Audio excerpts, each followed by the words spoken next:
खबर शामिल करते हैं मीरपुर खास से हमारे ब्यूरो चीफ खुदाबख्श चौहान की। मीरपुर खास में ट्रैफिक पुलिस की बत्ताखोरी और उस पर पहुंच गई। शहर के अहम चौकों मार्केट चौक, सिविल अस्पताल रोड, सिंदड़ी रोड समेत दीगर रोडों पर सैकड़ों की तादाद में फ्रूट सब्जी वगैरह पहुंच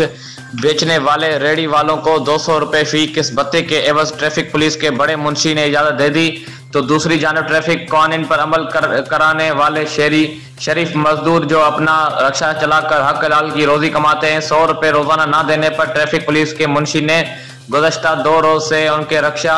अपने ऑफिस में लाकर खड़े कर दिए हैं, जिसके खिलाफ रक्षे चलाने वाले मजदूरों एजाज राजपूत और इमरान कास्कली ने अपने मुंह पर टेप लगाकर प्ले कार्ड हाथ में पकड़कर प्रेस क्लब के बाहर ट्रैफिक पुलिस की बत्ताखोरी के खिलाफ एहतजाजी मुजाहरा किया।